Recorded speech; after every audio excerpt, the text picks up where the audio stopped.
Okay, online people, tell me, are the voice and screen clear? All okay? Are the voice and screen clear?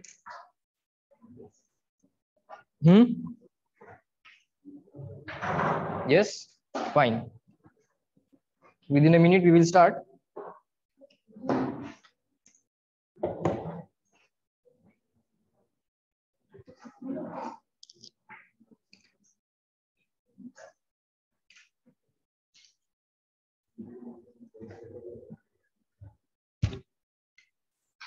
Tell me, what was the last point?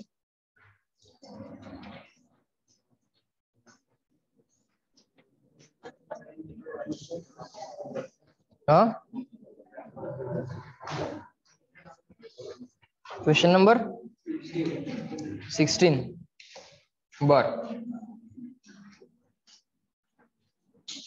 fine.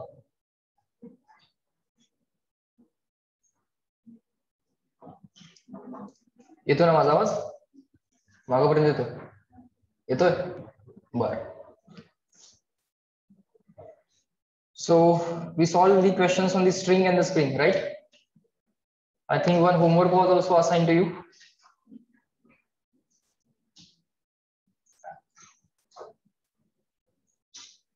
काय होता homework? काल homework जो दिलाय काय काय आहे तो homework? Exercise 1 मधला कुठला आहे? एक्सरसाइज 1 क्वेश्चन 1 2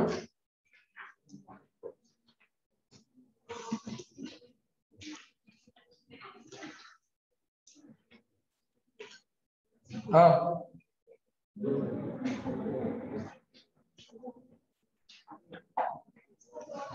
1 to 21 बर. एक्सरसाइज 2 मधला काय दिलाय का?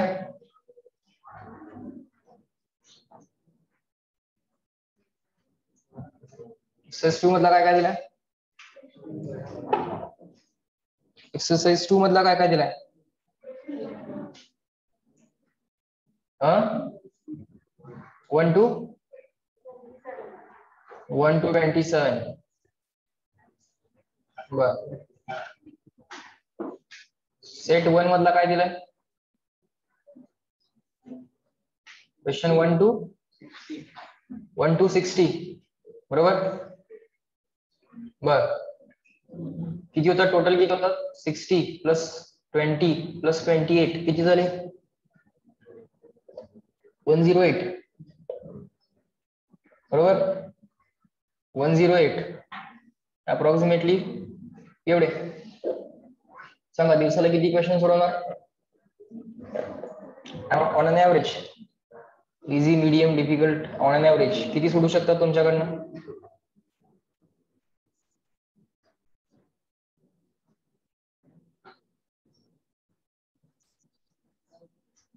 30 40 किती? 10 मिनिटं अभ्यास करायला बसणार आहे का? किती वेळ बसणार? किती वेळ देणार फिजिक्सला?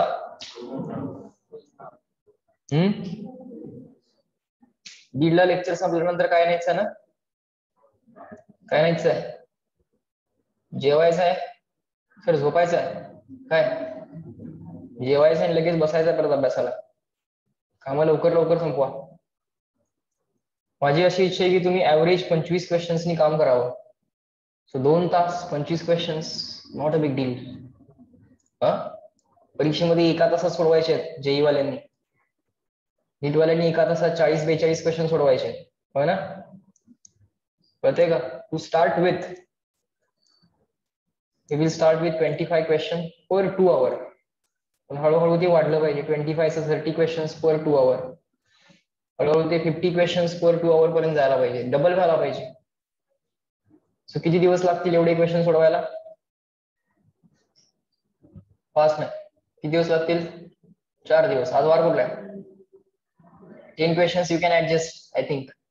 करू शकता ना ऍडजस्ट? आज वार कुठला आहे? फ्रायडे, सॅटरडे, संडे, मंडे, संडेला लेक्चर नाही आहे. Start time you can utilize 1 half hour extra. संडेला हाफ आवर एक्स्ट्रा द्या. ते 10 क्वेश्चन जे आहेत त्याच्यामध्ये संपवा. By the end of Monday this should be comfortably done. ते तुमच्या 2 तासामध्ये बसतंय. त्या 2 तासामध्ये बाकीच्या सगळ्या गोष्टी पण आल्या. रोज शिकवलेलं जे काय आहे ते वाचणं, लिस्ट ऑफ फॉर्म्युले अपडेट करणं, होमवर्क कम्प्लीट करणं, काय मागच्या चॅप्टरची जी काही रिव्हिजन परत एकदा. मागचं तुमचं कंटिन्युअसली रिडिंग असलंच पाहिजे. कारण इमिजिएटली तुम्हाला सांगितलं जाईल 5 दिवसानंतर तुमच्या आतापर्यंत शिकवलेल्या 7 चॅप्टर वरती टेस्ट आहे, 8 चॅप्टर वरती टेस्ट आहे, 9 चॅप्टर वरती टेस्ट आहे असं सांगितलं जाईल.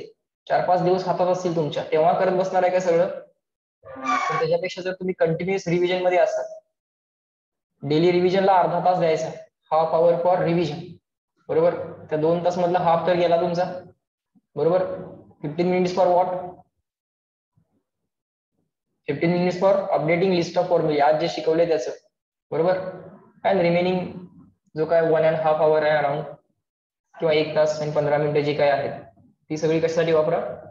जे काय एमसीक्यूज वगैरे सॉल्व्ह करायचे आहेत, बरोबर. To start with we will go with 25 questions, बरोबर का. अगदीच कमी दिलं तर तुमचं स्पीड स्लो होऊन बसेल पहिल्यापासूनच. हा असं झालं की सर 25 जास्त वेळा लागलाय, मग कमी करूया, असं नको व्हायला. 15 क्वेश्चन घेतले किंवा 10 क्वेश्चन घेतले आणि तुम्ही बाकी सगळा टाइम वेस्ट केला. वेळ पुरला नाही की मग मला सांगा, मग आपण डिसाईड करू. पण त्याशिवाय कम्प्लीट होणार नाही, लक्षात घ्या. त्याशिवाय कम्प्लीट होणार आहे का? नाही, त्याशिवाय कम्प्लीट होणार नाही. बर, ज्यांना हे मॅनेज होत आहे आणि सर आमची 2 तास नाही 3 तास बसायची तयारी आहे पर सब्जेक्ट, त्या लोकांनी सेट 2 करायचं. हे करायचंच आणि सेट 2 पण करायचं, स्टेप बाय स्टेप. तुम्ही तुमची बुक किती दाखवा मला, तेवढं तुम्हाला ताटात जेवायला वाढलं जाईल. तुम्ही हे कम्प्लीट करून दाखवल्याशिवाय मी पुढचं देणार नाही, पुढचं करायची परमिशन देणार नाही. पहिला हे कम्प्लीट करून दाखवायचं. म्हणजे त्या दिवशीच सर आजचे 25 क्वेश्चन्स मी केलेत, बाकीच्या विषयांचा पण माझा होमवर्क कम्प्लीट आहे आणि फिजिक्सचं ठरल्याप्रमाणे 25 क्वेश्चन्स माझे झालेले आहेत. मग ते 25 आता मी हे मॉड्यूल प्लस हे यातले कुठलेही 25, आता यातले 21 झालेत, यातले 4 झालेत, किंवा यातले काहीतरी 17 झालेत आणि यातले पुढचे 8 झालेत, असंही चालेल. मला काही अडचण नाहीये, मला काही अडचण नाही. तुम्ही सिक्वेन्शियली सोडवणार ना. तुम्ही हा पहिल्यांदा पार्ट कम्प्लीट करणार, त्यानंतर हा करायला घेणार, बरोबर. समजते का नाही? तर एवढे क्वेश्चन जर आपण सोडवू शकतो, आता आम्हाला ऑलमोस्ट 110 क्वेश्चन्स मिळाले या चॅप्टर वरचे सोडवण्यासारखे. चालू करा मग तुम्ही मॉड्यूल सोडवायला.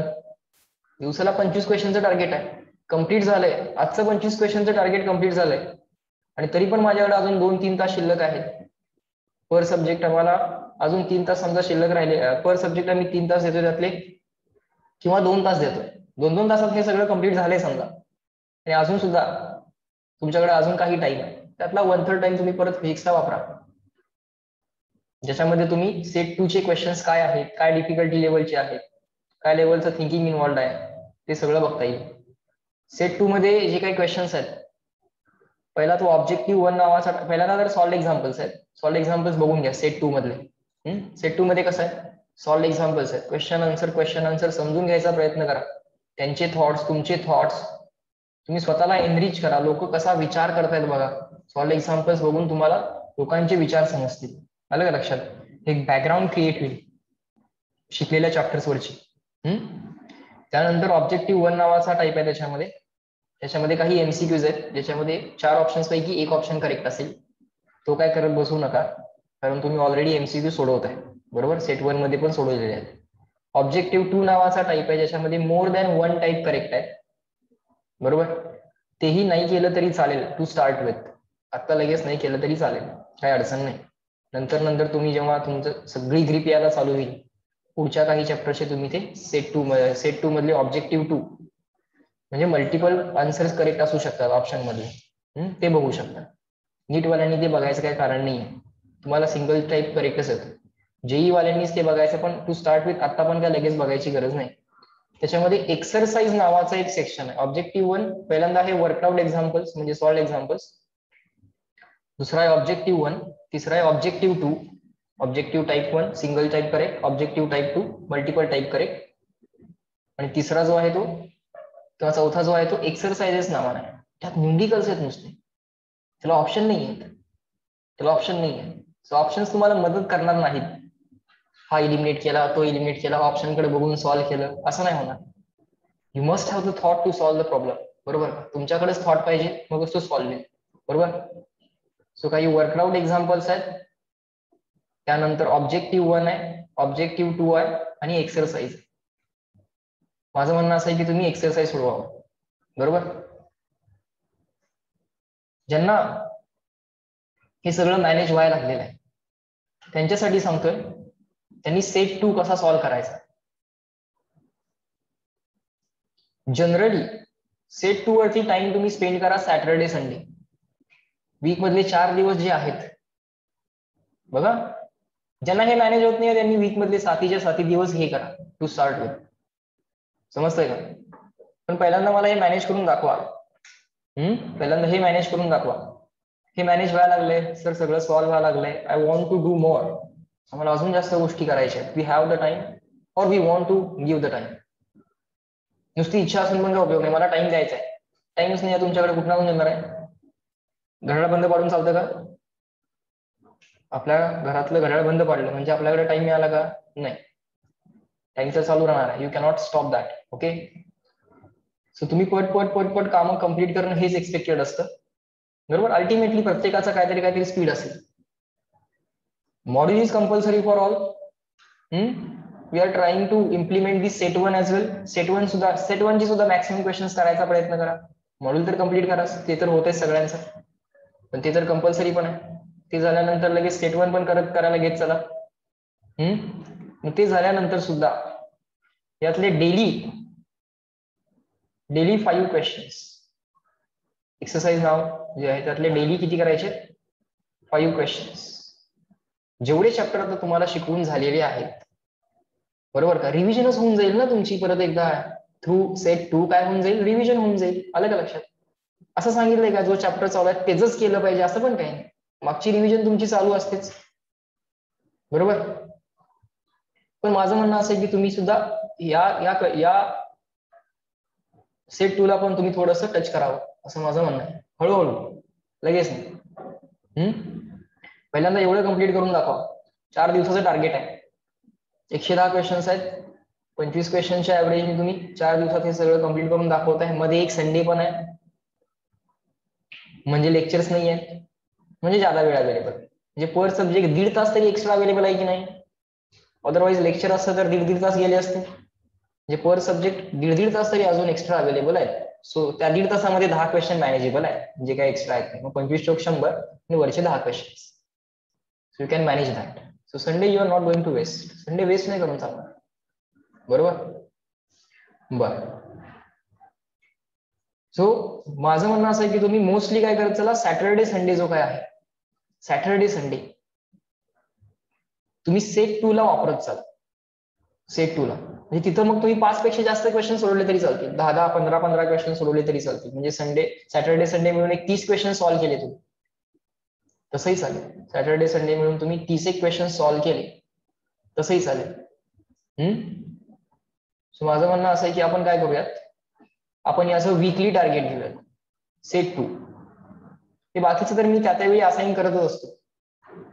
सेट 2 मधला जो काय, हा आता नाही केला तरी चालेल, हा पण नाही केला तरी चालेल. वर्कआउट एक्झाम्पल्स बघून घ्या आणि यातला जो एक्सरसाइज आहे सांगा, यातले वीकली किती क्वेश्चन्स तुम्ही करू शकाल. कोणते न्यूमरिकल्स आहेत लक्षात घ्या. न्यूमरिकल्स आहेत ते असे क्वेश्चन्स नाही आहेत की बाबा तुम्हाला ऑप्शन्स आहेत खाली 4 ऑप्शन मधला सिलेक्ट करायचं. Those are going to be numericals. You have to solve it weekly. एका वीक मध्ये किती करा तुम्ही सांगा. तुमच्याबरोबर डिस्कस करूनच करणार आहे. पहिल्यांदा तुम्ही काहीतरी अंदाजा द्या, नंतर आपण त्याच्यामध्ये मॉडिफाय करू. सर हे लईच कमी व्हायला लागल्यात, वाढवूयात. सेट 2 पण मॅनेज व्हायला लागलाय सर.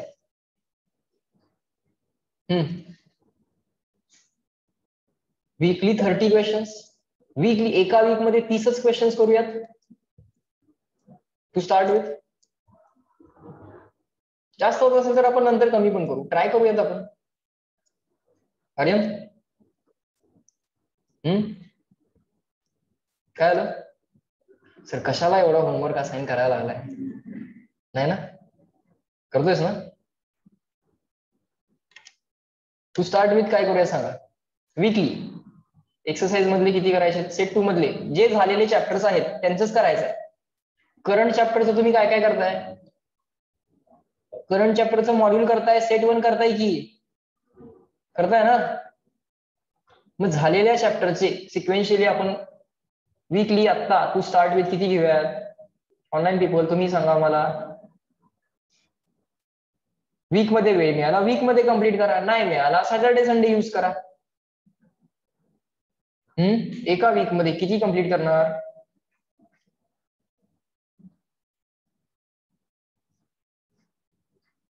पाचशे क्वेश्चन सांगितलेत का एका वीक मध्ये, नाही 30 क्वेश्चन बस आहेत to start with. Online people tell me yes no, weekly 30 केव्हा, this is purely optional, I am not forcing you to do this. पण ज्यांचं हे कम्प्लीट झालंय for them I will force, नाही तर टाइमपास करा, पट पट पट पट सगळं संपवायचं तासाभरात आणि नंतर घरातल्यांना त्रास देत बसायचं. असं काय करायचं, राहिल्या वेळामध्ये काय करायचं, मग सेट 2 ला जावा. मग सेट 2 तुम्हाला त्रास देईल, सुटणार नाही ते, खाली इकडं तिकडं धडपड, हे उत्तर ते उत्तर, ही थेरी ती थेरी, ते सगळं करत बसाल. अलग लक्षात. बरं यात कुठलाही दुसरा सब्जेक्ट डिस्टर्ब होता कामा नये. I am simply saying for time being assign equal time to all subjects, 1/3 time for physics. कुठल्या सब्जेक्टचा टाइम घेतलाय का आपण, नाही. सो माझं म्हणणं असं आहे की तुमचं डेली जे काय सॉल्व्हिंग चालू आहे, मॉड्यूल आणि जे काय कुठले क्वेश्चन्स आहेत, सेट 1 25 क्वेश्चन्स पर डे या स्पीडनं व्हायला पाहिजे, बरोबर. मॉड्यूल प्लस सेट 1चं जे काय टार्गेट आहे ते कसं असलं पाहिजे, 25 क्वेश्चन्स पर डे.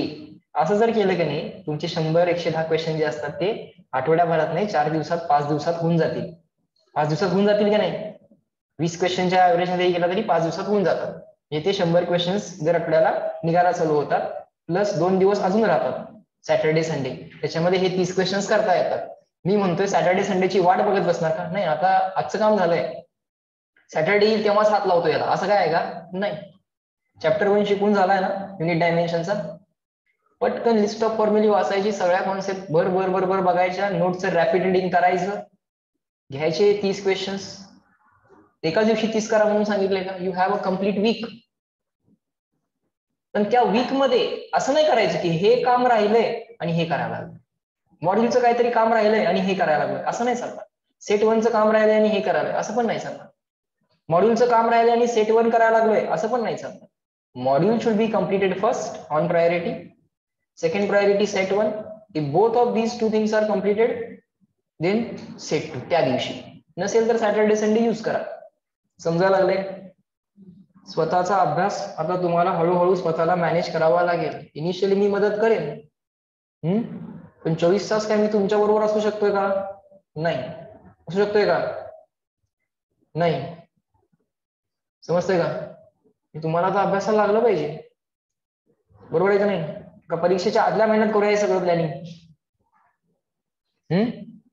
1 महिन्यापूर्वी हे सगळं प्लॅनिंग करूया आपण. आणि त्यावेळी सकाळी 7 ला उठा आणि संध्याकाळी डायरेक्टली 2 ला 3 ला झोपा. असलं काय करायचंय का, असलं काय करायचंय, कन्सिस्टंटली आतापासून करूयात. हा सर तुम्ही 25 क्वेश्चन्स पर डे, मला थोडंसं जास्त व्हायला लागलं, can I do 20 questions per day, okay. 5 दिवस आहेत ना तुम्हाला, मंडे टू फ्रायडे. 1 दिवस बफर डे दिलाय मी तुम्हाला, मंडे टू फ्रायडे 1 दिवस मी तुम्हाला बफर डे दिलेला आहे. अलग लक्षात. त्यातला 100 साधारण 100 ते 110 क्वेश्चनचं टार्गेट असेल 5 दिवसांचं, मॉड्यूल प्लस सेट 1, बरोबर. आणि ज्यांचं हे कम्प्लीट होते त्यांच्यासाठी पुढचं टार्गेट काय असेल, 30 question from the set 2 weekly. करू शकाल, झालेले चॅप्टर्स कराल चालू. सेट 2 मधनं कुठले चॅप्टर्स करायचे आहेत, झालेले चॅप्टर्स, ऑलरेडी झालेले चॅप्टर्स, म्हणजे तुमची रिव्हिजन सेट 2 मधनं होत जाईल, कळतं. आणि मॉड्यूल आणि मॉड्यूलचा एक्सरसाइज 1, एक्सरसाइज 2 आणि सेट 1 मधनं काय कराल, करंट चॅप्टर. जे काय टास्क असाइन केलंय ते. समजलंय? सो मंडे पर्यंत तुम्ही हे कम्प्लीट करायचा प्रयत्न करा. मध्ये सॅटर्डे संडे पण येतोय ना. त्यात पहिल्या चॅप्टरचे काय 30 क्वेश्चन्स जेवढे होतील तेवढे जरा आता जरा विचार करा, त्याचा सॉल्व्ह करता येतात का बघा. पण कुठलंही सॉल्व्हिंग करायच्या आधी जो कुठला चॅप्टर तुम्ही सेट 2 मधनं सॉल्व्ह करायला घ्या त्याच्या आधी तो रिवाइज केला पाहिजे तुम्ही. म्हणजे त्याची सगळ्या नोट्सचं रॅपिड रिडिंग केलं पाहिजे, लिस्ट ऑफ फॉर्म्युली व्यवस्थित वाचली पाहिजे, समजून घेतली पाहिजे, त्यातले वर्कआउट एक्झाम्पल्स बघितले पाहिजेत. ऑब्जेक्टिव्ह 1 बघायची गरज नाही, ऑब्जेक्टिव्ह 2 बघायची गरज नाही, आणि वीकली 30 क्वेश्चन्सचं टार्गेट कम्प्लीट करायचा प्रयत्न करा. रोज 5-5 करून 6 दिवसात कम्प्लीट केलं तसंही चालेल मला. नाही झालं तसं नाही पॉसिबल झालं, मे बी पहिल्या दिवशी 5 क्वेश्चन्स लवकर सुटले, सोपे क्वेश्चन्स होते. स्टार्टिंगचे क्वेश्चन जनरली सोपे असतात. समजा एक्सरसाइज मध्ये 40 क्वेश्चन्स आहेत, स्टार्टिंगचे 20 क्वेश्चन सोपे होते, नंतरचे 20 क्वेश्चन फार डिफिकल्ट होते. पहिले 5 क्वेश्चन इझिली सुटतात, नंतरचे 5 क्वेश्चन डिफिकल्ट असणार आहेत. येते का लक्षात? त्याच्यामध्ये जास्त वेळ जाऊ शकतोय. मग त्या सगळ्या गोष्टी तुम्ही मॅनेज करा. आणि ऍव्हरेज 5 क्वेश्चन असं म्हणतो, जेव्हा तुम्हाला वेळ मिळतोय तेव्हा तुम्ही जास्त क्वेश्चन सोडवा. सॅटर्डे संडे पूर्णपणे वेळ आहे. सॅटर्डे संडे मी वेगळा कुठला होमवर्क असाइन करत जाणार नाही. मग आलं लक्षात? मी तुम्हाला मंडे टू फ्रायडे 100 क्वेश्चनचा होमवर्क असाइन करत जाईल. आलं लक्षात? मॉड्यूल प्लस सेट 1चा 100 क्वेश्चनचा होमवर्क मॉड्यूल प्लस सेट 1चा असाइन करत जाईल. नसेल तुमच्याकडनं मॅनेज होत, सॅटर्डे संडे यूज करा मॉड्यूलच्या आणि सेट 1च्या होमवर्कला. सर मॅनेज होतंय, सेट 2चा होमवर्क पण आहे. आलं का लक्षात? हे स्वतः करावं लागणार आहे तुम्हाला, बाय डेडिकेशन, विथ डेडिकेशन. समजतं का? विदाउट डेडिकेशन हे काय शक्य नाहीये, लक्षात घ्या. तुम्हाला येऊन कोणी प्रत्येक वेळी कानात सांगणार नाहीये की हा आता वेळ आहे तुझ्याकडे, सेट 2 करायला चालू कर. कळतंय का? बर fine. Online people tell me up to this, is it clear to all of you? काय काय प्लॅन केला लक्षात आला तुमच्या? हळूहळू तुम्हाला तुमच्या अभ्यासाचं प्लॅनिंग पण करावं लागेल, त्याशिवाय पर्याय नाहीये.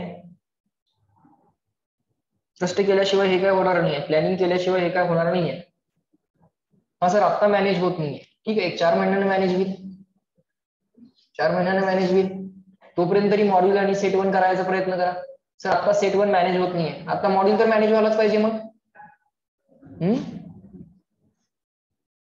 आलं लक्षात? नंतर चेक करणार मी, इंडिव्हिज्युअल स्टुडंटची कॅपॅसिटी पण चेक करेन, इंडिव्हिज्युअली पण बोलेन मी कुठेपर्यंत जमतंय कुठेपर्यंत जमत नाहीये. त्या हिशोबाने टास्क पण असाइन केलं जाईल. घाबरून जायचं काहीच कारण नाही, स्टेप बाय स्टेप आपण पोहोचायचं तिथपर्यंत. पण याचा अर्थ असा आहे का की कशाला सर अवघड क्वेश्चन आमच्या समोर आणताय? नुसतं मॉड्यूल सोडवूया, एक्सरसाइज 1 सोडवूया, तू तर कशाला करायचा? तू करूया नंतर, रिव्हिजन झाल्यानंतर, सगळे चॅप्टर झाल्यानंतर. असं काय आहे का मला? नाही, करूयात ना. आपल्याला जेवढं करता येते तेवढं करत जायचं, आपली कॅपॅसिटी हळूहळू वाढत जाते. आलं का लक्षात? Sky should be the limit. Sir हे सगळं व्हायला लागले, अजून एक पुस्तक आपण विकत घेऊ फिजिक्सचं. तुम्ही सांगाल ते पुस्तक विकत घेऊ, किती महाग असू दे, सर आणतील पुस्तक. मग पहिल्यांदा एवढं करून दाखवा मला. To start with. आले तुमच्या लक्षात? ठीक आहे.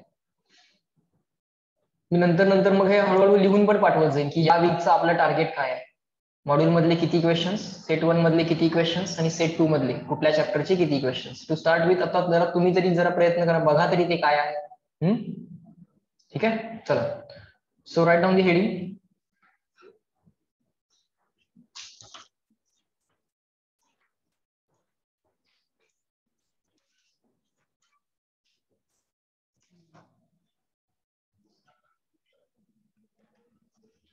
स्प्रिंग फोर्स झाला, स्प्रिंग फोर्सचे एक्झाम्पल्स झाले. Write down the heading pseudo force. Write down the heading pseudo force. Pseudo force. बर, write down. To apply Newton's laws of motion. To apply Newton's laws of motion in accelerated frame of reference. In accelerated frame of reference.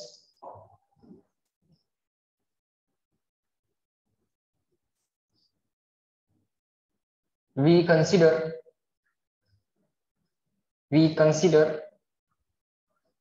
a pseudo force. We consider a pseudo force. बर, आता थोडी information लिहून घ्या. Inertial frame of reference, inertial frame of reference म्हणजे काय? The frame of reference, the frame of reference which is at rest, the frame of reference which is at rest or in uniform motion. हे त्याचा acceleration 0 आहे, motion uniform, constant velocity or uniform motion. जी frame of reference uniform motion मध्ये आहे किंवा रेस्टला आहे अशा फ्रेम ऑफ रेफरन्सला इनर्शियल फ्रेम ऑफ रेफरन्स म्हणतात. Such a frame of reference is called as inertial frame of reference.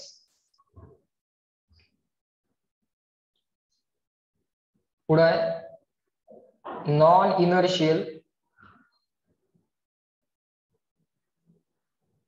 Frame of reference.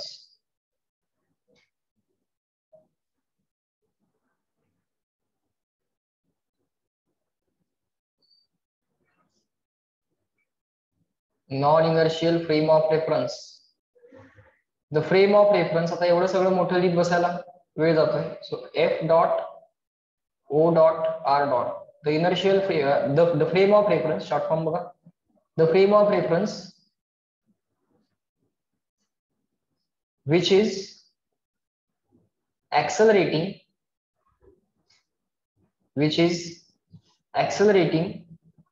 with respect to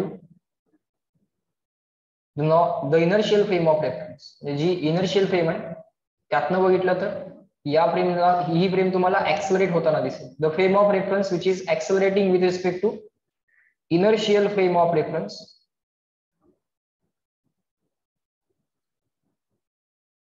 is called as non-inertial frame of reference. बर, हळूहळू लक्षात घ्या.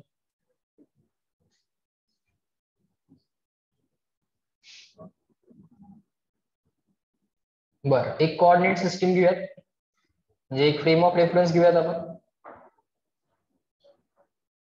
Next page वरती घेऊयात. झालं इथपर्यंत लिहून? हा, बर. आता काय करूयात, एक फ्रेम ऑफ रेफरन्स ड्रॉ करूयात किंवा एक कोऑर्डिनेट सिस्टीम ड्रॉ करूयात. त्याआधी असं म्हणूया, the frame of reference, the frame of reference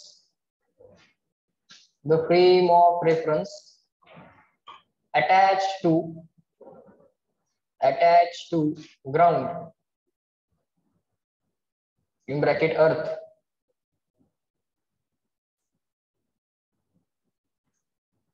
we take it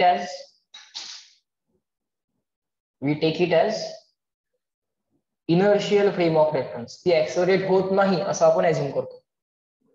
attach आहे ना ग्राउंडला, मग रेस्टला असं म्हणतोय आपण. The frame of reference attach to the ground or the earth we take it as inertial. Frame of reference. बरोबर. बर, with respect to inertial frame of reference तुम्ही ऍक्सेलरेट होत असाल, जी फ्रेम ऑफ रेफरन्स ऍक्सेलरेट होतीये ती non inertial frame of reference, आणि जी फ्रेम ऑफ रेफरन्स रेस्टला किंवा युनिफॉर्म मोशन मध्ये ती फ्रेम ऑफ रेफरन्स म्हणजे inertial frame of reference. Okay, लिहा. The frame of reference which is moving with uniform velocity,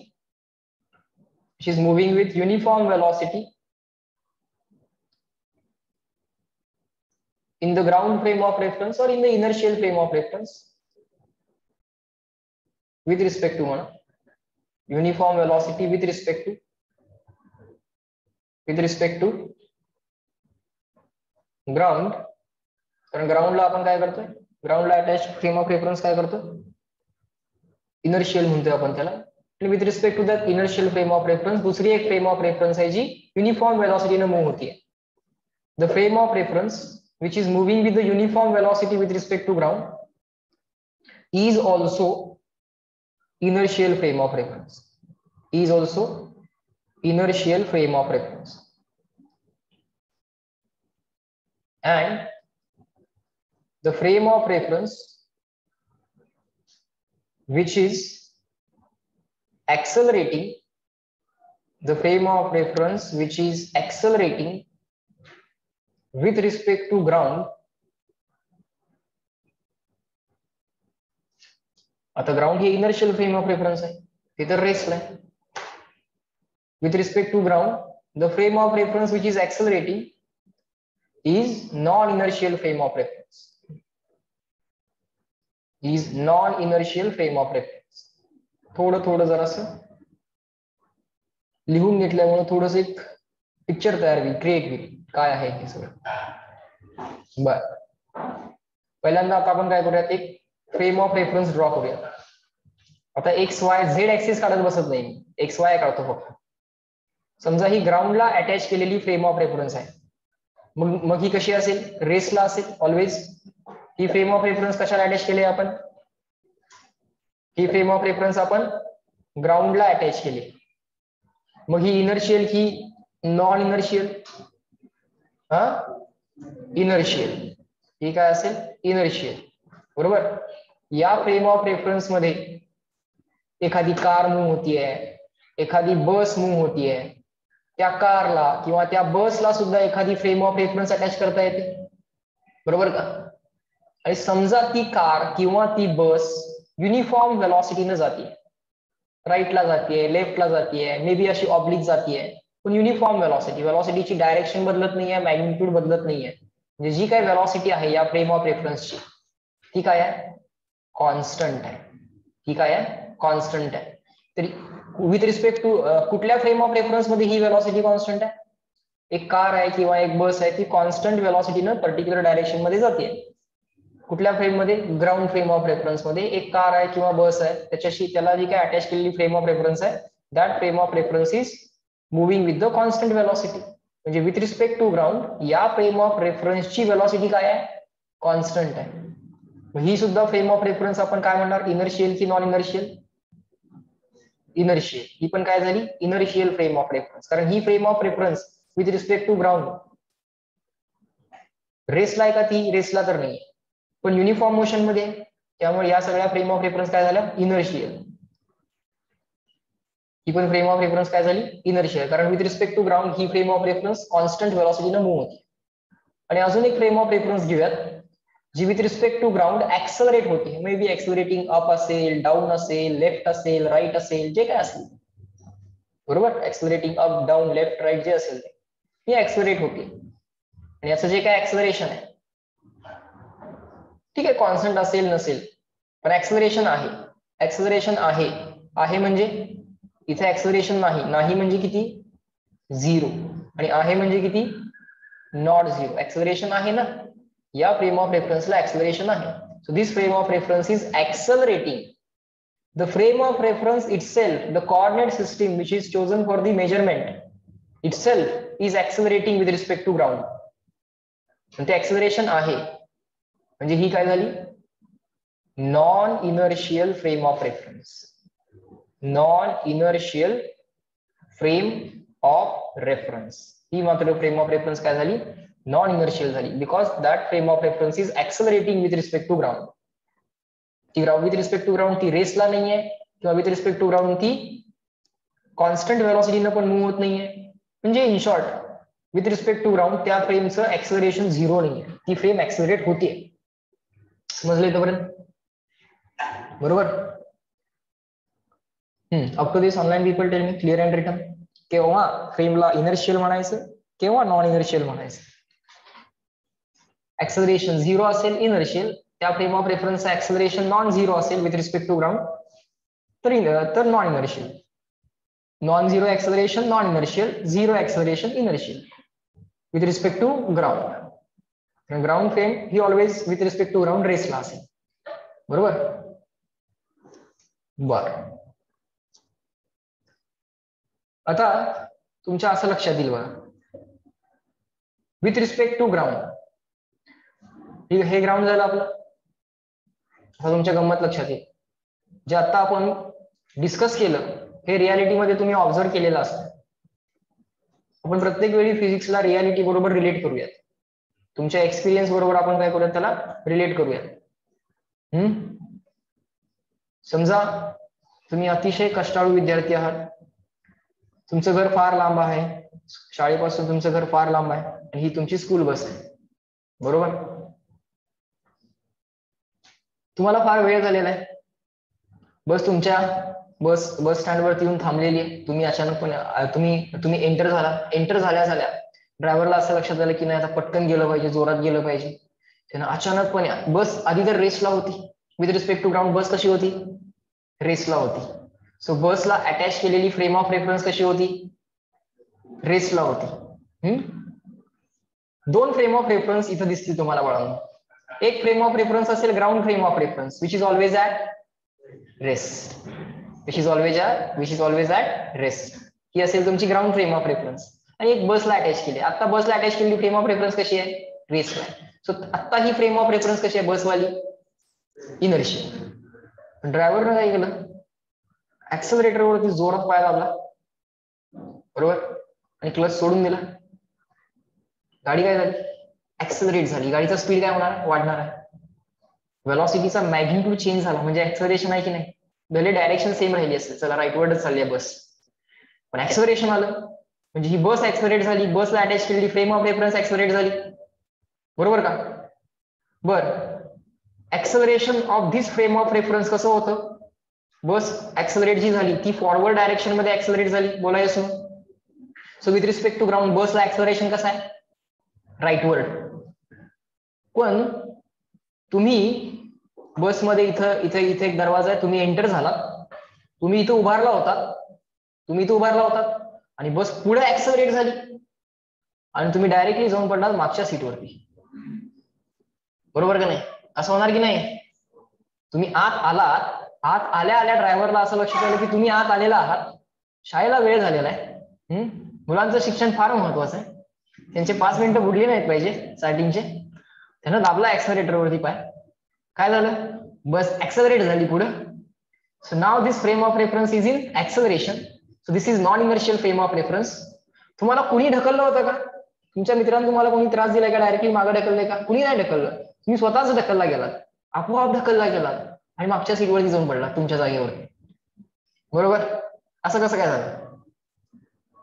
झालं, हा, इनर्शियामुळे झालं. कसं आहे, आता या फ्रेम ऑफ रेफरन्स मध्ये आता बघा ग्राउंडवरच्या माणसाला हे सगळं समजतंय, काय लक्षात येत आहे, हे असं राईटला ऍक्सलरेट व्हायला लागलंय. दोन पद्धतीने रूल अप्लाय करता येतात. अल्टिमेटली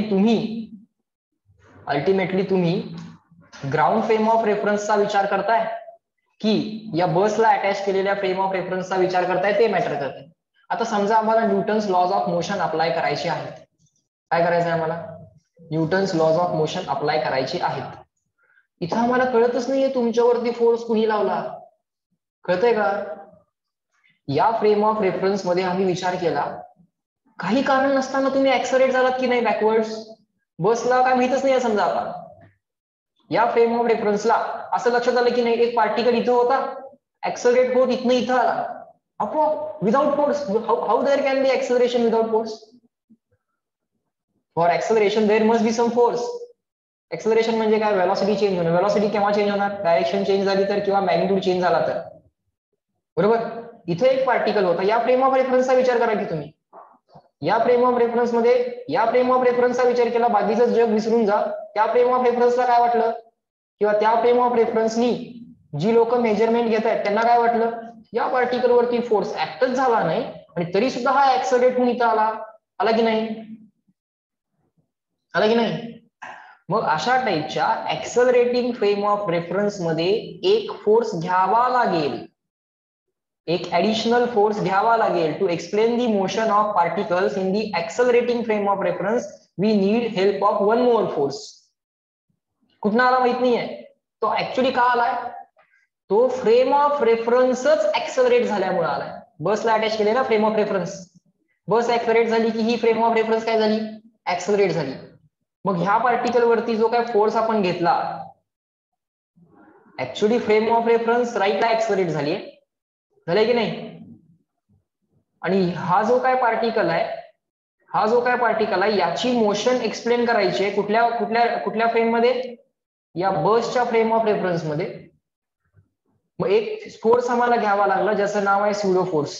कोण लावा लागलाय फोर्स कळत नाही, बरोबर का? कोण फोर्स लावायला लागले कळत नाहीये. आपण ग्राउंड फ्रेम ऑफ रेफरन्सचा विचार करतोय का आता? नाही. आपण कुठल्या फ्रेम ऑफ रेफरन्सचा विचार करतोय? बस. म्हणजे जी फ्रेम ऑफ रेफरन्स ऍक्सलरेटेड आहे त्या फ्रेम ऑफ रेफरन्स मध्ये जर न्यूटन्स लॉ अप्लाय करायचे असतील तर आम्हाला एखादा पार्टिकल ऍक्सलरेट होताना दिसतोय आणि जर त्याच्यावरती कुठला फोर्स, कोण फोर्स अप्लाय करायला लागले कळत नाहीये, तर चेक करा की तुमची फ्रेम ऑफ रेफरन्स तर ऍक्सलरेट होत नाहीये ना. जर फ्रेम ऑफ रेफरन्स ऍक्सलरेट होत असेल तर त्या ऍक्सलरेटिंग फ्रेम ऑफ रेफरन्स मध्ये न्यूटन्स लॉज ऑफ मोशन म्हणजे F is equal to ma हा अप्लाय करण्यासाठी एक ऍडिशनल फोर्स घ्यावा लागेल. That force is called as pseudo force. That force is called as pseudo force. बरोबर? मग हा स्युडो फोर्स घेतला की मग काय अडचण नाही, या ऍक्सलरेटिंग फ्रेम ऑफ रेफरन्स मध्ये सुद्धा तुम्ही रूल अप्लाय करू शकता, F is equal to ma वाला. बरोबर का? बर, फ्रेम ऑफ रेफरन्स राईटला ऍक्सलरेट झाली, स्युडो फोर्स लेफ्टला ऍक्सलरेट झाला, सॉरी स्युडो फोर्स लेफ्टला आला. समजा बस मागे ऍक्सलरेट झाली असती, समजा बसनं अचानकपणे ब्रेक लावायला सुरुवात केली तर बसचं ऍक्सलरेशन कसं येईल? बॅकवर्ड. बरोबर का? आणि तुम्ही सगळे पुढे जाल, तुम्ही सगळे पुढे जाल, समजतंय का? तुम्ही सगळे पुढे जाल की नाही? तुम्ही बसलाय आता सीटवरती, शांतपणे बसला होता, बरोबर? अचानकपणे ड्रायव्हरला लक्षात आलं की आता स्कूल आलेली आहे, आता ब्रेक मारला पाहिजे. त्यानं जोरात ब्रेक मारला. ब्रेक मारल्या बसचं ऍक्सलरेशन काय झालं? अपोजिट झालं, स्पीड कमी व्हायला सुरुवात झाला. बरोबर का? फॉरवर्ड स्पीड, राईटवर्ड स्पीड कमी व्हायला चालू झाला, म्हणजे ऍक्सलरेशन लेफ्टवर्ड असणार. बरोबर? आणि तुम्ही सगळे जाऊन काय झालं? प्रत्येक जण पुढच्या माणसाच्या डोक्याला जाऊन धडकलं. का? Everyone will hit the next person. का? ब्रेक मारल्यानंतर असं का होतं? मागच्यानं तुम्हाला ढकललं होतं का? स्वतःहून ढकललं होतं का? नाही. तुम्हाला कोणी ढकललं होतं का? नाही. मग तरी तुम्ही पुढच्या माणसाला जाऊन ढकललं. तुम्हाला मागून ऍक्च्युली कोणी ढकललं नव्हतं, पण तरी सुद्धा तुम्ही पुढच्या माणसाला जाऊन धडकला. का?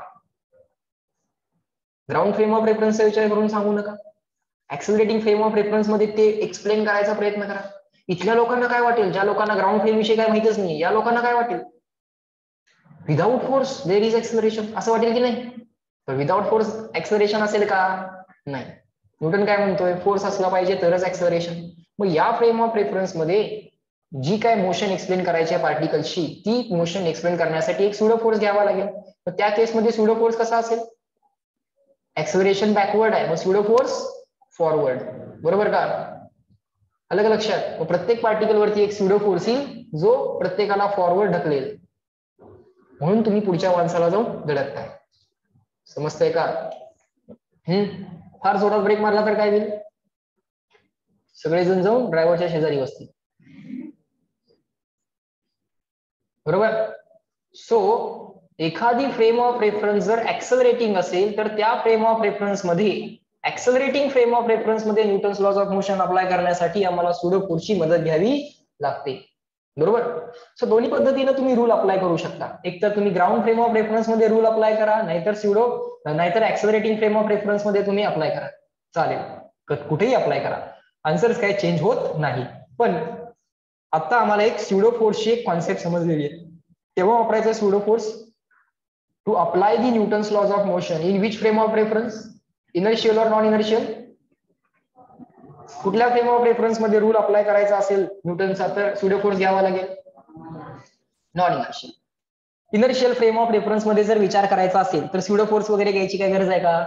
नाही, काही गरज नाही. तुम्ही नेहमी जसं रूल अप्लाय करताय आतापर्यंत तसेच अप्लाय करत राहा. आलं का लक्षात? तसेच अप्लाय करत राहा. बर, पुढं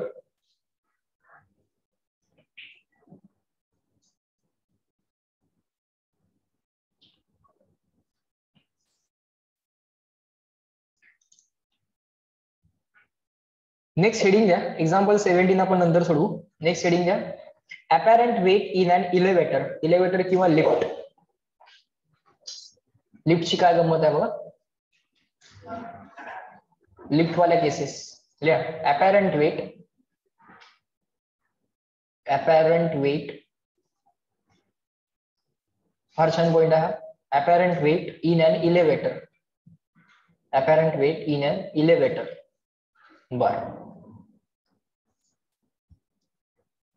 तुम्ही लिफ्ट मध्ये तुम्हाला तुमचं वजन वाढल्यासारखं किंवा कधी कधी कमी झाल्यासारखं फील झालं असेल. Have you ever feel that?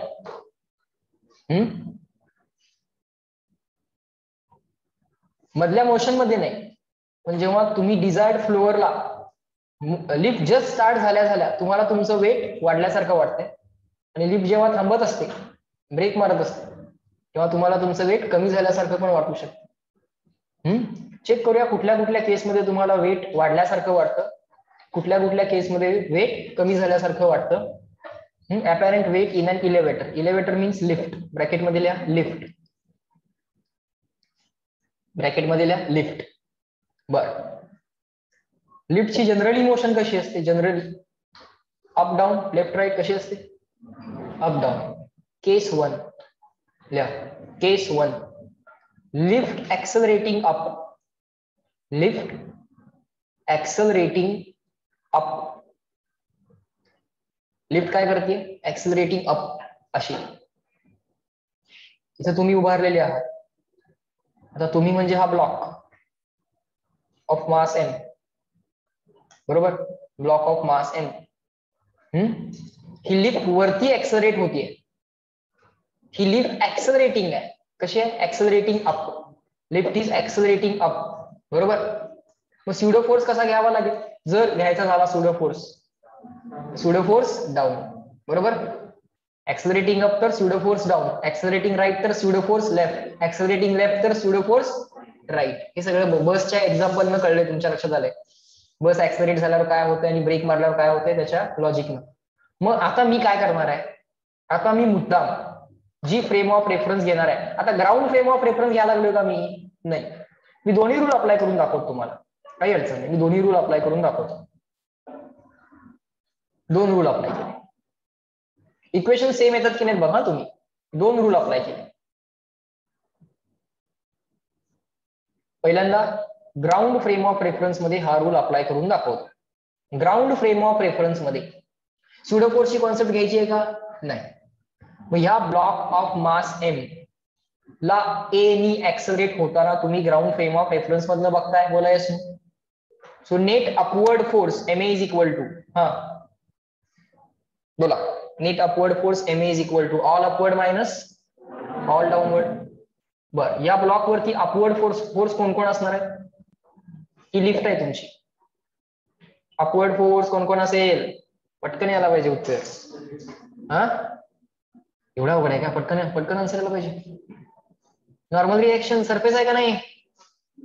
हा लिफ्टचा सरफेस नॉर्मल रिएक्शन देईल की नाही? अरे बोला येस नो. हा, कोण आहे तो? नॉर्मल रिएक्शन, बरोबर. आणि कोण आहे अपवर्ड फोर्स? आणि कोण आहे का अपवर्ड फोर्स? नाही. डाऊनवर्ड कोण कोण आहेत? एमजी. अर्थ तुम्हाला कधीच विसरत नाही. तुम्ही विसरत असाल अर्थला, पण अर्थ तुम्हाला कधीच विसरत नाही. प्रत्येक वेळी तुम्हाला खाली बोलवते, बरोबर. कुठे काय स्यूडो फोर्सचा विचार केला का आपण? केला का? नाही. स्यूडो फोर्स किंवा स्यूडो ऍक्सलरेशनचा विचार केला का? नाही.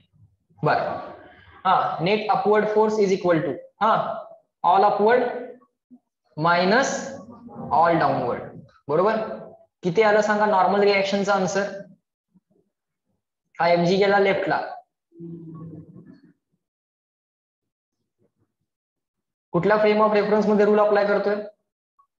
In ground frame of reference. म्हणजे इनर्शियल की non inertial frame of reference मध्ये? इनर्शियल फ्रेम ऑफ रेफरन्स मध्ये. देअरफॉर, हा, नॉर्मल रिएक्शनचा आन्सर किती आलं सांगा?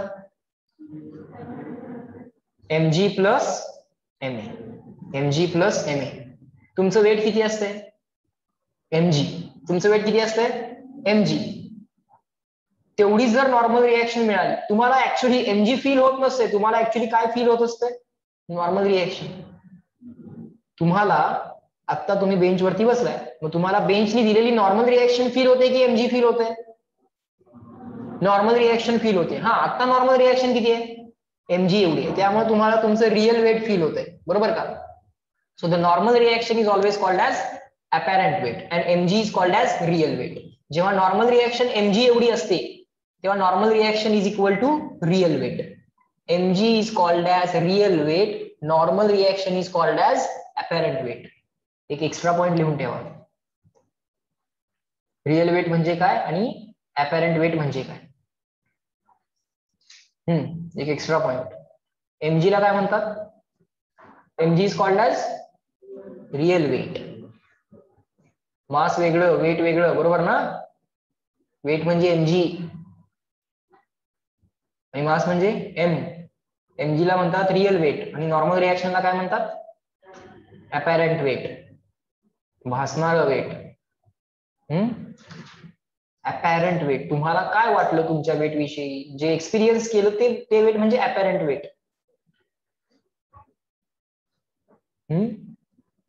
समजतंय का? जेव्हा पाण्यामध्ये तुम्ही पोहत असता त्यावेळी तुमचं अपॅरंट वेट 0 असतं, तुम्हाला वेट फील नाही होत का? फील का? करूया विचार. जेव्हा फ्लुइड मेकॅनिक्स शिकू ना तेव्हा लक्षात येईल. जर नॉर्मल रिएक्शन फील झाली तर वेट फील होणार. हा, may be exactly equal to mg feel होईल किंवा may not be equal to mg. आता काय झालं? mg पेक्षा वेट जास्त आलं की कमी आलं? mg प्लस ma आलं ना. आन्सर जास्त आलं की कमी आलं? मोर ऑर लेस. आता काय झालं? जेव्हा लिफ्ट ऍक्सलरेटिंग अप आहे तेव्हा जे काही नॉर्मल रिएक्शन फील झाली, तुमच्या पायानं नॉर्मल रिएक्शन फील होईल की नाही? ती किती झाली? mg झाली की mg plus ma? mg plus ma. So apparent weight is more than real weight. Normal reaction is more than mg. mg पेक्षा लेस आला आन्सर. mg प्लस समथिंग आला ना. So here apparent weight is more than real weight. काय आलं confusion? Normal reaction म्हणजे काय? w apparent weight is more than mg म्हणजे कोण? Real weight. समजतंय का? हा, सो जेव्हा लिफ्ट ऍक्सलरेटिंग अप असते तेव्हा तुम्हाला तुमचं वेट जास्त फील होतं. किती जास्त फील होतं? mg एवढं तर फील होतच, plus ma. mg plus ma. आलं का लक्षात? ग्राउंड फ्रेम ऑफ रेफरन्स मध्ये आपण हा रूल अप्लाय केला. समजला का सगळ्यांना? Everyone tell me, up to this clear and written? Ground frame of reference काय सुडो फोर्स वगैरे विचार नाही केला.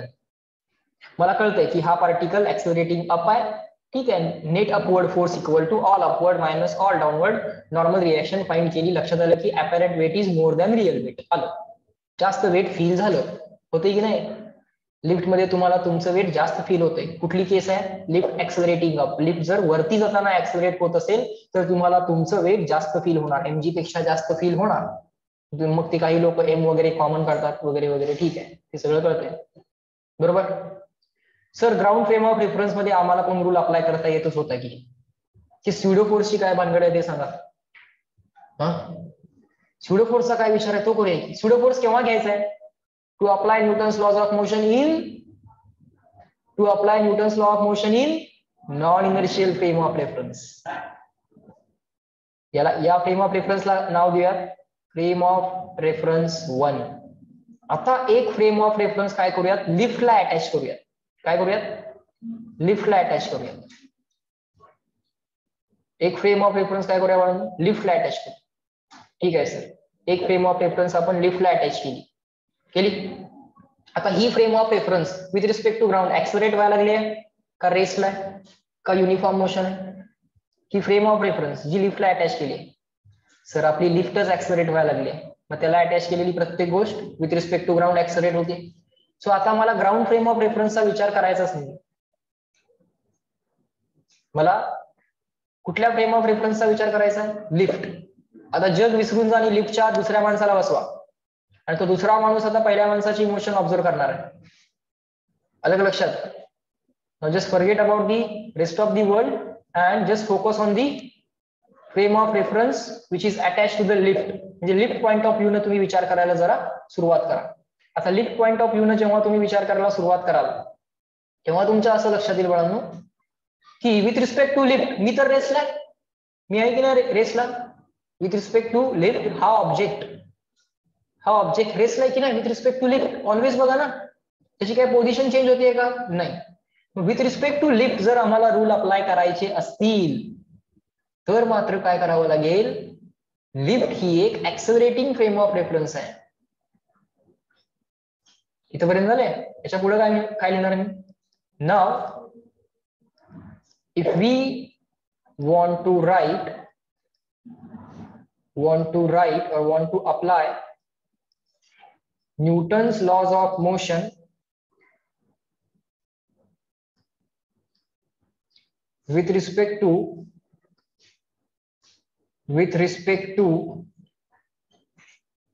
the frame of reference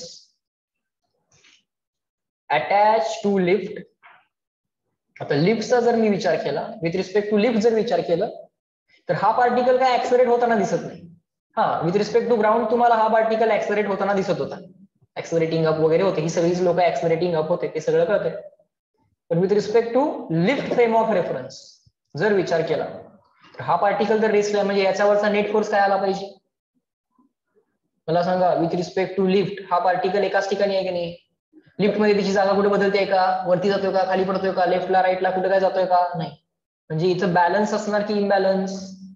balance. म्हणजे विथ रिस्पेक्ट टू लिफ्ट या पार्टिकलचा काय आहे? बॅलन्स आहे sir. With respect to lift जर बाळांनो या पार्टिकलचा बॅलन्स असेल आणि आम्हाला माहिती की lift is a accelerating frame of reference, तर काय शिकवलंय? ऍक्सेलरेटिंग फ्रेम ऑफ रेफरन्स मध्ये Newton's laws of motion apply करायचे असतील तर काय करावं लागतं? एक स्युडो फोर्स घ्यावा लागतो. आपली लिफ्ट ऍक्सेलरेटिंग अप आहे, मग स्युडो फोर्स डाऊन, बरोबर. हा घेतला आपण स्युडो फोर्स. केव्हा घ्यायचा हा स्युडो फोर्स? केव्हा घ्यायचा स्युडो फोर्स? जेव्हा तुम्हाला कुठल्या फ्रेम ऑफ रेफरन्स मध्ये रूल लिहायचा आहे? Non inertial. तेव्हाच तो स्युडो फोर्स घेऊया. तेव्हा आपण नवीन एक एफबीडी ड्रॉ करूया. हा आहे तुमचा pseudo force. FPS. PS stands for pseudo force आणि हा mg. In that accelerating frame of reference with respect to the frame of reference which is attached to the lift, particle race line म्हणजे balance की imbalance? Particle race ला lift मध्ये उभारून विचार करा. लिफ्टच्या इथं दुसरा कुठला तरी माणसाला उभा करा जो या लिफ्टच्या फ्रेम ऑफ रेफरन्सला अटॅच आहे. तो काय म्हणेल? हा पार्टिकल ऑलवेज रेसला आहे, so there is a balance of forces. समजतंय का? लिफ्टच्या आतून विचार केला तर, लिफ्टच्या बाहेरून विचार करून झालाय जसं नेहमी करता तसंच. लिफ्टच्या आत जाऊन विचार करा. लिफ्टच्या आत जाऊन विचार करायचा असेल तर एक स्युडो फोर्स घ्यावा लागेल की नाही?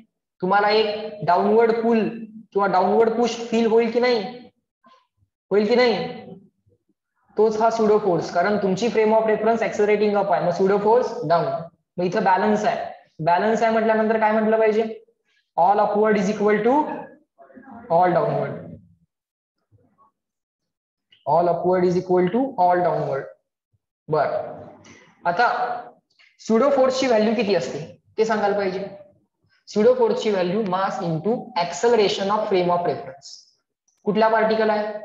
एम एवढ्या मासचा पार्टिकल आहे, मग एम, बरोबर. फ्रेम ऑफ रेफरन्स ऍक्सेलरेशन किती? ए. लिहा इथे. मग सारखंच इक्वेशन तयार झालं बघा. N is equal to M A plus M G, N is equal to M A plus M G. Pseudo force is equal to काय? Mass into acceleration of frame of reference. Pseudo फोर्सचा formula बोला. Pseudo force is equal to mass into acceleration of frame of reference. फक्त जर acceleration up असेल तर pseudo force down. काय करायचं आता? सिंपल लक्षात आलंय तुम्हाला. बघा गंमत लक्षात येते का? बघा काय सोपं आहे. बॅलन्स लिहिणं सोपं आहे की इम्बॅलन्स? बॅलन्स लिहिणं कधी पण सोपं आहे. म्हणजे जेव्हा जेव्हा लिफ्टचे वगैरे क्वेश्चन्स येतील ना बाळांनो, तेव्हा काय करायचं? कुठली फ्रेम ऑफ रेफरन्स चूज करायची? ग्राउंड वाली की लिफ्ट वाली? मुद्दाम लिफ्ट वाली करायची. आता वाटेल, कारण आतापर्यंत याची प्रॅक्टिस केली आहे ना, तेव्हा आतापर्यंत वाटेल की नाही सर हे ग्राउंड वाला लगेच कळालं होतं. तसं नाही. Ground with respect to ground विचार केला, या फ्रेम ऑफ रेफरन्सचा विचार केला, तर हा पार्टिकल ऍक्सलरेटिंग अप होताना दिसतो. आणि मग accelerating up equal to all upward minus all downward करू शकता, काही अडचण नाही. दोन्ही समजलं, दोन्ही करू शकता. पण काय सोपं आहे, बॅलन्स लिहिणं जनरली सोपं आहे कम्पॅरेटिव्ह टू इम्बॅलन्स. बॅलन्स लिहिणं जनरली सोपं आहे. काय करायचंय मग आम्ही बॅलन्स लिहायसाठी? ऍक्सलरेटिंग फ्रेम ऑफ रेफरन्स मध्ये, लिफ्टच्या केसमध्ये, लिफ्ट ही एक ऍक्सलरेटिंग फ्रेम ऑफ रेफरन्स असेल, त्याच्यामध्ये लिफ्ट ऍक्सलरेटिंग अप असेल ना, पटकन एक स्युडो फोर्स डाऊन घ्या. या पार्टिकल वरती एक स्युडो फोर्स डाऊनवर्ड घ्या. mg as it is, pseudo force downward, normal reaction as it is. म्हणजे काय, बाकीचे forces as it is draw करा, फक्त एक स्युडो फोर्स एक्स्ट्रा घ्या आणि बॅलन्स लिहा की इम्बॅलन्स लिहा. लिफ्टच्या आत हा पार्टिकल रेस्टला असेल तर बॅलन्स लिहा, ऍक्सलरेट होत असेल तर इम्बॅलन्स लिहा, अदरवाईज लिहायची गरज नाही. मोस्ट ऑफ द टाइम तो काय असतो, बॅलन्सच असतो. बरोबर. Online people tell me up to this clear and written. याच्या पुढचं सगळं मी तुम्हाला लिफ्ट फ्रेम ऑफ रेफरन्स मध्ये लिहून दाखवेन. आता मी दोन्ही फ्रेम ऑफ रेफरन्स मधनं सेमच आन्सर काढून दाखवलं. N equal to mg plus ma. इथं पण N is equal to mg plus ma. Answer सेमच आलं. आन्सर बदलत नाही. आन्सर का बदलत? आन्सर बदलत. तुम्हाला तुमच्या रिअल वेट पेक्षा म्हणजे mg पेक्षा जास्त वेट फील होते की नाही लिफ्ट ऍक्सलरेटिंग अप? कोणाच्या बिल्डिंग मध्ये लिफ्ट असेल तर करून बघा, फक्त बंद पाडू नका. लिफ्ट चालू झाली, खालच्या मजल्यावरून वरच्या मजल्यावरती जाताना इनिशियली लिफ्ट तर रेस्टला आहे, बटन दाबलं, लिफ्टला 0 पासून एक कॉन्स्टंट स्पीड येईपर्यंत इनिशियली तर स्पीड वाढत जातो की नाही? लिफ्टचा स्पीड कसा असतो, 1 मीटर पर सेकंड, 2 मीटर पर सेकंडच्या आसपास लिफ्टचा स्पीड जातो आणि नंतर जाऊन तो कॉन्स्टंट होतो. पण इनिशियली 0 चा 1 होईपर्यंत ऍक्सलरेटिंग अप आहे की नाही? ऍक्सलरेटिंग अप, मग स्युडो फोर्स डाऊन, मग ते स्युडो फोर्स डाऊन आणि mg यांचा तो बॅलन्स. बरोबर. पहिली केस क्लिअर झाली. 4 पॉसिबल केसेस आहेत लिफ्टच्या. लिफ्ट ऍक्सलरेटिंग अप केव्हा होते? लिफ्ट ऍक्सलरेटिंग अप, खालच्या मजल्याला लिफ्ट स्टार्ट झाली, बरोबर, आणि वरती चालली. Lift started at the lower floor and goes upward. So accelerating अपची केस झाली. ऍक्सलरेटिंग अपच्या केसमध्ये अपॅरंट वेट म्हणजे नॉर्मल रिएक्शन, हे रिअल वेट पेक्षा काय जाणवतं? जास्त जाणवतं. बरं, पुढं केस 2. ऍक्सलरेटिंग अप झालं, आता ऍक्सलरेटिंग down. Accelerating down. If the lift is accelerating down, आता त्या ग्राउंड फ्रेमचा विचारच सोडून द्या. तर ग्राउंड फ्रेमचा विचार सोडून द्या. एक फ्रेम ऑफ रेफरन्स आपण लिफ्टला अटॅच करू आणि विथ रिस्पेक्ट टू लिफ्टला अटॅच केलेल्या फ्रेम ऑफ रेफरन्सचा विचार करू. म्हणजे जर आता ही आमची जी काय फ्रेम ऑफ रेफरन्स आहे म्हणजे लिफ्ट आहे, ती कशी आहे? ऍक्सलरेटिंग, बोला, डाऊन. बर, इथे एक ऑब्जेक्ट आहे of mass M, may be person असू शकेल.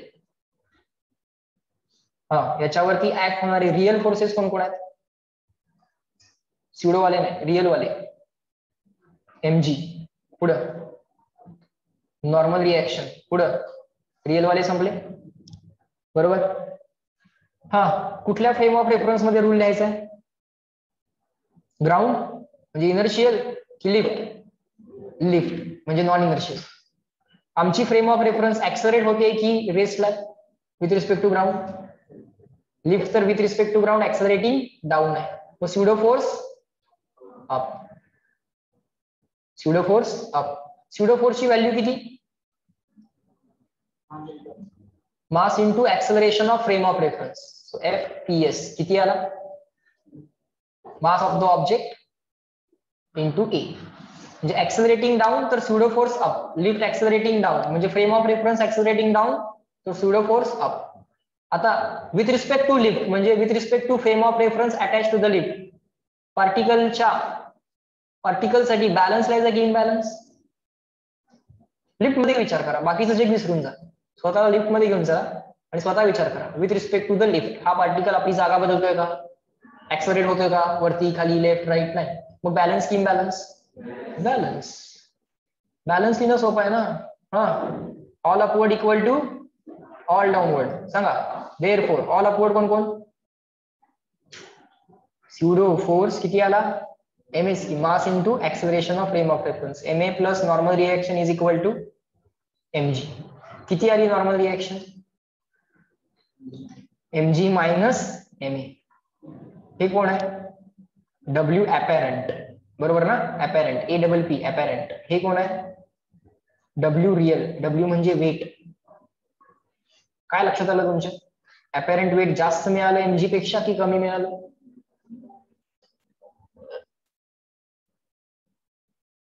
लेस और मोर, लेस और मोर, mg मायनस समथिंग झालं ना, अरे mg मायनस समथिंग झालं. सो अपॅरंट वेट म्हणजे नॉर्मल रिएक्शन जी फील झाली तुम्हाला, जे तुमचं वेट फील झालं ते काय झालं, लेस फील झालं सर, ते mg पेक्षा कमी आलं. म्हणजे w apparent is less than w real. म्हणजे लिफ्ट जर ऍक्सेलरेटिंग डाऊन असेल तर अपॅरंट वेट काय येणार, कमी येणार. किती येणार, mg मायनस ma येणार. समजतंय का online people, up to this clear and return. करून बघा, वरच्या मजल्यावरती जावा, टॉप फ्लोअरला जावा आणि बॉटम फ्लोअरचं बटन दाबा. इनिशियली लिफ्ट कशी आहे, रेसला, डाऊनवर्ड स्पीड इन्क्रीज होत जातो की नाही, म्हणजे डाऊनवर्ड एक्सेलरेशन असणार, तेव्हा तुम्हाला तुमचं वेट mg पेक्षा कमी होतं, कमी वाटतं, कमी जाणवतं, mg मायनस ma एवढं जाणवेल. समजतंय का, that is the concept of apparent weight. Are you getting it? Interesting आहे की नाही, जे तुम्ही एक्सपिरियन्स केले त्याच्या इक्वेशन्स लिहितोय आपण, बरोबर का. कधी वाटलं होतं का पुढे जाऊन जे एक्सपिरियन्स केले त्याच्या इक्वेशन्स लिहाव्या लागतील, वाटलं नव्हतं ना असं. बर, ऍटम साठी पण इक्वेशन्स लिहायचे नंतर शेवटी 12वीत. रेडियस ऑफ ऑर्बिट काढायचे आपल्याला. काय काढायचे, रेडियस ऑफ ऑर्बिट. इलेक्ट्रॉन फिरतोय ना गोल, न्यूक्लियसच्या अराउंड इलेक्ट्रॉन गोल फिरतोय की नाही, लोकांनी त्याची रेडियस काढून ठेवली. लोकांना काय कामच नाही, बरोबर ना, काही करत बस. काय उपयोग आहे इलेक्ट्रॉनच्या ऑर्बिटची रेडियस काढायचा, काय उपयोग आहे आम्हाला. इलेक्ट्रॉन दिसतोय का आम्हाला, नाही. ऍटम दिसतोय का आम्हाला, नाही. पण आम्हाला रेडियस मिळते, पण आम्हाला त्याची ऑर्बिटची रेडियस मिळते. बरं, असं का करतात लोक, कळेल हळूहळू कळेल. हे सगळं का चालू आहे ना तेही तुम्हाला कळेल. बर, लिफ्ट ऍक्सेलरेटिंग अप झाली, डाऊन झाली, पुढे सगळं कुठली केस असेल आता, ऍक्सेलरेशन झालं तर डिसलरेशनच्या केस घेऊया. लिफ्टचा स्पीड कमी पण होऊ शकतो. वरती जाताना स्पीड वाढणं म्हणजे ऍक्सेलरेटिंग अप, वरती जाताना स्पीड वाढणं म्हणजे ऍक्सेलरेटिंग अप, खाली येताना स्पीड वाढणं म्हणजे, खाली येताना स्पीड वाढणं म्हणजे ऍक्सेलरेटिंग डाऊन. बर, तिसरी केस, केस 3, वरती जाताना स्पीड कमी होणं म्हणजे ऍक्सेलरेशन की deceleration, deceleration. Lift accelerating down, accelerating down झाली, एक्सेलरेटिंग अप झालं, एक्सेलरेटिंग डाऊन झालं, आता डिसलरेटिंग अप, वरती जाताना स्पीड कमी हो, डिसलरेटिंग अप. बर, डिसलरेशन अपवर्ड म्हणजे ऍक्सेलरेशन, लिफ्ट चालली आहे वरती की खाली, अप की डाऊन, वरती जाताना स्पीड कमी होणं म्हणजे तुमचा फ्लोअर जवळ यायला लागलाय, तुम्ही चाललाय वरती, तुमचा फ्लोअर जवळ यायला लागलाय, तुमच्या फ्लोअरला जाऊन लिफ्ट थांबते ना, उडी मारता बाहेर, उडी तर मारत नाही बाहेर, तुमच्या फ्लोअरला जाऊन लिफ्ट थांबते, तुम्ही खालून वरती चाललाय, इथं आणि आधी लिफ्ट आहे. जेव्हा तुमचा फ्लोअर जवळ यायला चालू होतो तेव्हा लिफ्ट काय करते, स्वतःचा स्पीड कमी करायला चालू करते. तुमचा फ्लोअर जवळ यायला लागला ना, 7th फ्लोअर आणि तो 1st फ्लोअर, 7th फ्लोअर जवळ यायला लागला, लिफ्टने स्वतःचा स्पीड कमी करायला चालू केला, म्हणजे वरती जाताना स्पीड कमी होते, वरती जाताना स्पीड कमी होते. लिफ्ट चालली आहे वरती, बरोबर का, समजतंय का. Lift is moving upwards but it speed is decreasing. So deceleration is upward म्हणजे ऍक्सेलरेशन डाऊनवर्ड, बरोबर का. डिसलरेशन इज अपवर्ड म्हणजे acceleration is downward. So decelerating up म्हणजेच काय, ब्रॅकेटमध्ये deceleration is upward means acceleration is down, correct. वरती जाताना speed कमी होतोय, हे डिसेलरेशन आहे. डिसेलरेशन असेल तर acceleration is opposite to velocity. Lift चालली आहे वरती पण डिसेलरेशन आहे, म्हणजे वरती व्हेलॉसिटी आहे आणि ऍक्सेलरेशन खाली आहे, किंवा velocity is upward, acceleration is downward. बरं, कुठल्या फ्रेम ऑफ रेफरन्स मध्ये रूल द्यायचा सांगितलंय आपण, ठरवलंय कुठल्या फ्रेम ऑफ रेफरन्स मध्ये, ऍक्सेलरेटिंग की ग्राउंड फ्रेम, की लिफ्ट की ग्राउंड फ्रेम? लिफ्ट. लिफ्ट आपली कुठली फ्रेम ऑफ रेफरन्स आहे, इनर्शियल की नॉन इनर्शियल? आमची लिफ्ट ऍक्सेलरेट होते ना, मग ही कुठली फ्रेम ऑफ रेफरन्स आहे? Non inertial. नॉन इनर्शियल मध्ये एक स्युडो फोर्स घ्यावा लागेल, स्युडो फोर्स नंतर घेऊ, पहिल्यांदा काय करू, रिअल फोर्सेस कोण कोण आहेत? mg, normal reaction.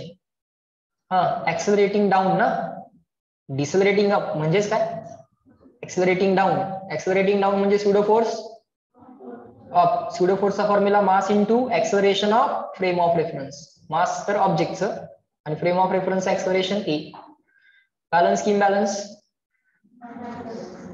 इथे एक पर्सन उभा राहिला आणि त्यानं या ऑब्जेक्ट कडे बघितलं, हा ऑब्जेक्ट कुठंच ऍक्सेलरेट होत नाही, जे according to the person standing in the lift, म्हणजे with respect to lift or with respect to the frame of reference attached to the lift, there is balance. Balance म्हणजे all upward is equal to all downward. Therefore किती आली normal reaction? हा, mg minus ma. Normal reaction म्हणजे real weight की apparent weight? अपॅरंट weight, तुम्हाला वाटलेलं weight, तुम्हाला feel झालेलं वेट. आणि mg म्हणजे कोण? Real weight. काय आलं अपॅरंट वेट? mg पेक्षा मोर आलं की लेस आलं? लेस आलं. होतं की नाही बघा, 7th फ्लोअर पर्यंत तुम्ही फर्स्ट फ्लोअरला होता, 7th फ्लोअरला जायचं होतं, 7th फ्लोअर जवळ यायला चालू झाला की लिफ्ट ब्रेक अप्लाय करायला चालू करते, म्हणजे डिसेलरेटिंग अप, वरती जाताना स्पीड कमी होणार, म्हणजे ऍक्सेलरेशन डाऊन. तुम्हाला तुमचं वेट काय होतं, कमी फील होतं mg पेक्षा. करून बघा, करून बघा. Online people up to this clear and written CW. Lift वाले केसेस क्लिअर करून टाका. त्यांनी 2 केसेस दिलेत, आपण 4 केसेस करू. बघा बघा, समजलं का ऑनलाईन पीपल, एव्हरीवन? इंटरेस्टिंग आहे सगळं. आज न्यूटन्स लॉज ऑफ मोशन सगळा संपवायचा, उद्या फ्रिक्शन चालू होणार. Friction, static friction, kinetic friction, interesting आहे. झालं? लास्ट केस कुठली असेल बोला?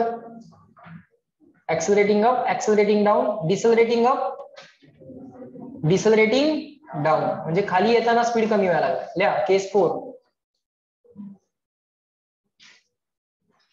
डिसेलरेटिंग डाऊन.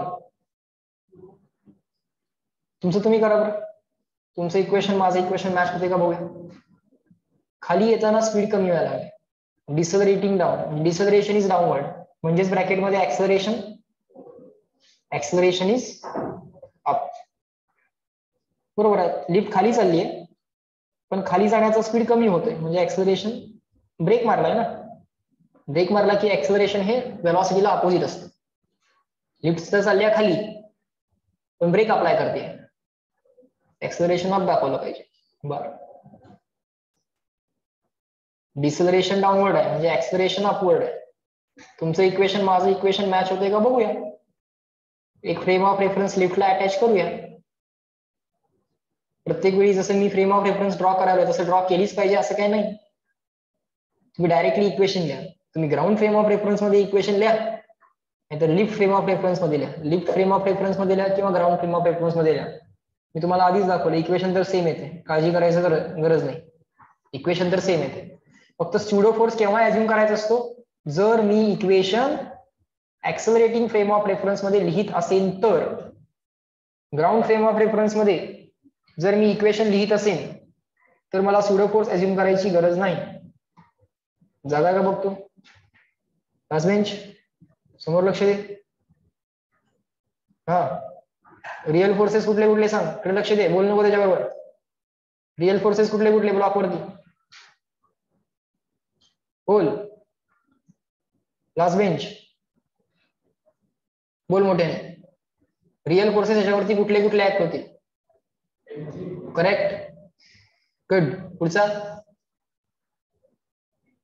आणि नॉर्मल रिएक्शन आणि कुठला?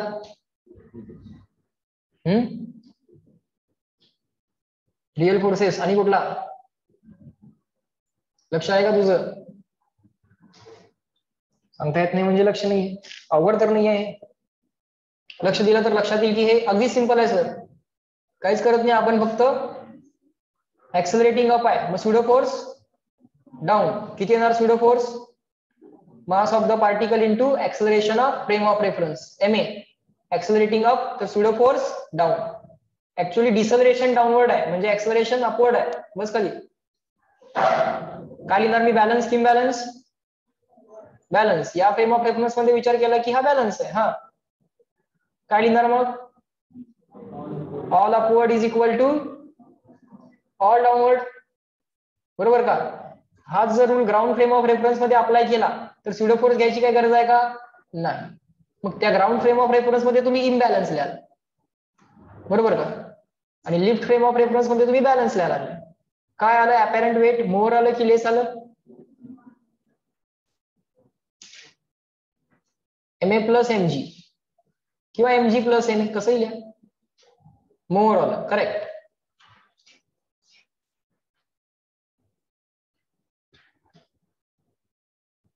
Yeah. So therefore, in this case, we will experience our apparent weight mg plus something. mg plus something आला ना. नॉर्मल रिएक्शन किती आली? mg plus something आली. रिअल वेट प्लस समथिंग, म्हणजे अपॅरंट वेट जास्त मिळालं आम्हाला रिअल वेट पेक्षा. mg पेक्षा जास्त मिळालं ना. नॉर्मल रिएक्शनचं उत्तर mg पेक्षा जास्त मिळालं.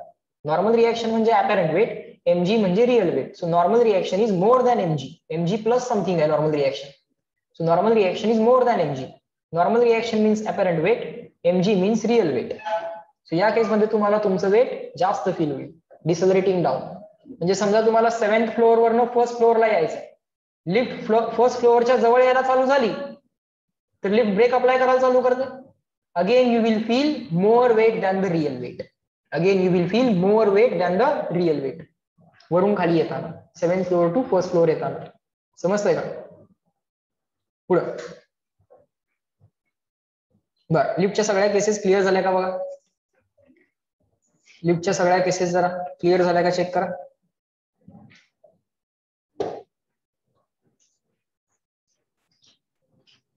झालं? ऍक्सेलरेटिंग अप, ऍक्सेलरेटिंग डाऊन. पुढच्या कॉन्सेप्ट पण लक्षात आल्या का बघा. डिसेलरेटिंग अप आणि डिसेलरेटिंग डाऊन.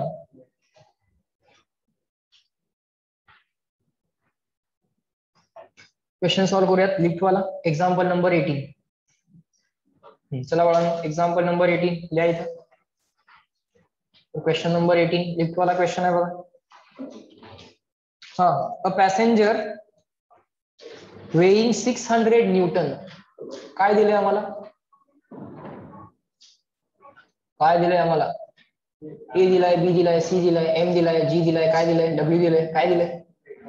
कोणाचं वेट? अपॅरेंट दिलंय, रिअल दिलंय, काय दिलंय? A passenger weighing 600 newton rides in an elevator. काय दिलंय आम्हाला? पॅसेंजरचं वेट दिलंय, रिअल वेट दिलंय. रिअल वेट म्हणजे कोण? mg. अपॅरेंट वेट म्हणजे कोण? ma. काय? Normal reaction. ma म्हणजे स्यूडो फोर्स, mg म्हणजे रिअल वेट, नॉर्मल रिएक्शन म्हणजे apparent weight. A passenger weighing 600 newton rides in an elevator. So mg ची व्हॅल्यू किती दिली आहे? 600 न्यूटन. तो बसला इलेव्हेटर मध्ये. बर, what is the apparent weight of the passenger in each of the following situation. काय सांगितलंय? W apparent weight is equal to question mark. अरे पण आम्हाला माहिती आहे अपॅरेंट वेट म्हणजे कोण? पर्सनला मिळालेली नॉर्मल रिएक्शन आम्हाला विचारलेली आहे. बरोबर. In each of the following case. In each case magnitude of elevator's acceleration. Elevator म्हणजेच कोण? लिफ्ट. इलेव्हेटर म्हणजेच कोण? लिफ्ट. प्रत्येक केसमध्ये लिफ्टचं ऍक्सेलरेशन किती दिलंय आम्हाला? लिफ्टचं ऍक्सेलरेशन म्हणजे small a. In each case the magnitude of the elevator's acceleration is 0.500 metre per second square. 0.500 म्हणत बसू नका, त्याला 0.5 किंवा 1/2 म्हटलं तरी चालेल. बरोबर. इथं कुठे काही सिग्निफिकंट फिगरचा वगैरे काय विचार करत बसायचा नाही आम्हाला. बर. केस 1. The passenger is on the first floor and has pushed the button for the 15th floor. The elevator is beginning to move upwards. कुठली केस आहे? तो पहिल्या फ्लोअर वरती आहे आणि चाललाय 15th फ्लोअरला आणि जस्ट बटन पुश केलेलं आहे आणि लिफ्ट अपवर्ड मूव्ह व्हायला स्टार्ट होते. सो कुठली केस आहे? Accelerating first floor to 15th floor चाललाय, बटन जस्ट पुश झालंय. First floor to 15th floor आणि इथनं लिफ्ट जस्ट स्टार्ट झाली आहे का 15th फ्लोअर जवळ आला, ब्रेक अप्लाय केलाय की ऍक्सेलरेट झाली? अपवर्ड चालली कळते मला, पण ऍक्सेलरेशन की डिसेलरेशन? फर्स्ट फ्लोअरला आहे त्यामुळे ऍक्सेलरेशन आणि 15th फ्लोअर जवळ येत असेल तर डिसेलरेशन. डिसेलरेटिंग अपवाली केस कधी झाली असती? लिफ्ट जर 15th फ्लोअरला जवळ पोहोचली असती तर. आता कुठे आहे लिफ्ट? फर्स्ट फ्लोअरला आहे, बटन दाबलेलं आहे 15th फ्लोअरचं. ऍक्सेलरेटिंग अपवाली केस आहे. आलं का लक्षात? ऍक्सेलरेटिंग अपवाली केस झाली. बर. ह्या केसमध्ये काय करायचंय आम्हाला? पर्सनचं काय करायचंय आम्हाला? अपॅरेंट वेट कॅल्क्युलेट करायचंय. करूया? बोला कसं कसं करायचं, तुम्ही सांगा, तसं मी करेन. लिफ्ट ड्रॉ करूया पहिल्यांदा. लिफ्ट ड्रॉ करा. केली sir lift accelerating. Lift accelerating up. पर्सनवरचा स्यूडो फोर्स किती असतोय तो? ma, mass of the person into acceleration of frame of reference. Normal reaction, अरे up down, mg all upward equal to balance imbalance. Pseudo force घेतलाय ना आता, आणि लिफ्टच्या आत पार्टिकल काय ऍक्सेलरेट होतोय का? लिफ्टच्या आत विचार करा, बाकीच्या जगाचा विचार करायचा नाहीये, आउटसाइड वर्ल्डचा विचार करायचा नाहीये. इनसाइड लिफ्टच्या इनसाइड तो ऍक्सेलरेट होतोय का? नाही. So balance n is equal to mg plus ma. mg ची व्हॅल्यू किती दिली आहे? mg ची व्हॅल्यू किती दिली आहे? 600. मग m ची व्हॅल्यू काढून घ्यावी लागेल ना, मला सांगा. mg ची व्हॅल्यू दिली आहे डायरेक्टली, a ची व्हॅल्यू दिली आहे. आता नॉर्मल रिएक्शन काढायला हा m नको का?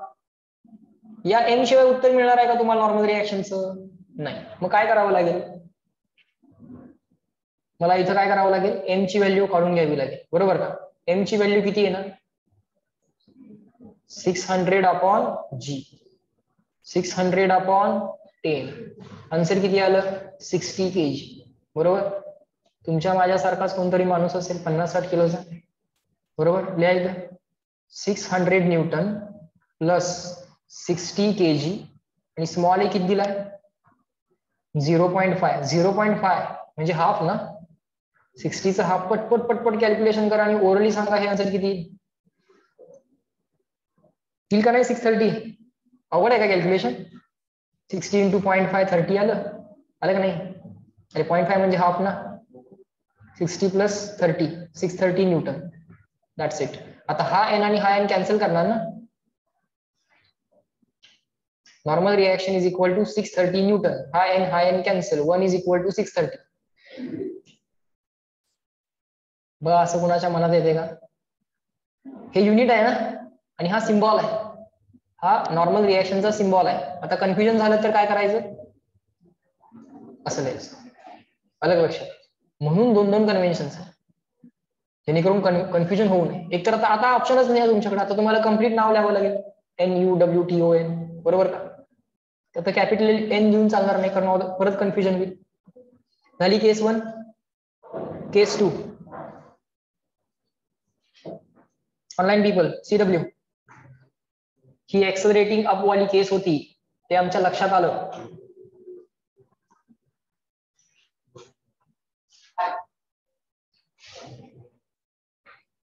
आणि तो फर्स्ट फ्लोअरला होता आणि जस्ट बटन दाबलंय. आता केस 2 ला जाऊया बाळांनो. केस 2 सॉल्व्ह करायचा प्रयत्न करूयात आपण आता. चला त्या माझ्या बरोबर. हा केस 2 काय म्हटले बघा. The elevator is slowing down as it is near the 15th floor. 15th फ्लोअरच्या तो जवळ पोहोचायला लागलाय. 15th फ्लोअरला इलेव्हेटर पोहोचायला लागलाय and it is slowing down. पहिल्या फ्लोअर पासून तो 15th फ्लोअरला चाललाय. कुठली केस आहे आयडेंटिफाय करा. 15th floor, first floor, as it is near the 15th floor the elevator is slowing down. हा कुठली केस आहे. काय आहे. चाललाय तर वरती म्हणजे व्हेलॉसिटी अपवर्ड आहे. ऍक्सिलरेशन डिसेलरेटिंग अपची केस आहे. चाललाय वरती पण स्पीड कमी व्हायला लागलाय त्यामुळे ऍक्सिलरेशन की डिसेलरेशन. सो केस कुठली आहे म्हणून नाही. कुठली केस आहे. डिसेलरेटिंग अप म्हणजेच ऍक्सिलरेटिंग डाऊन. चाललाय वरती पण वरती जाताना स्पीड कमी होतोय. स्पीड कमी होतोय म्हणजे वरती जाताना डिसेलरेशन म्हणजे ऍक्सिलरेशन खाली. कळतंय का. स्पीड जर कमी होत असेल तर ऍक्सिलरेशन हे व्हेलॉसिटीला अपोजिट असतं. तुम्हाला डिसेलरेशन या शब्दामुळे कन्फ्युजन होत असेल तर तुम्ही डिसेलरेशन हा शब्द वापरूच नका. फक्त ठरवत चला ऍक्सिलरेशन हा पैकी डाऊन आहे. That is also enough. चाललाय वरती, स्पीड कमी होत असेल तर ऍक्सिलरेशन खाली. चाललाय ना वरती, लिफ्ट चालली आहे वरती, इलेव्हेटर चाललाय वरती आणि स्पीड कमी व्हायला लागलाय. मग ऍक्सिलरेशन वरतीच घ्याल की खाली घ्याल. अपोजिट घ्याल ना. स्पीड कमी होत असेल तर व्हेलॉसिटीला ऍक्सिलरेशन काय करा, अपोजिट घ्या. बरोबर का. ही केस कुठली आली. डिसेलरेशनची सोडून द्या. बरं ठीक आहे लिहा. डिसेलरेटिंग डाऊन का अप. डिसेलरेटिंग अप वाली केस आहे. किंवा याला दुसरं नाव काय देता येईल. ऍक्सिलरेटिंग ऍक्सिलरेटिंग डाऊन. काय येणार बघा त्या माणसाचा अपॅरंट वेट जो आधी 600 न्यूटनचा होता माणूस. Decelerating down.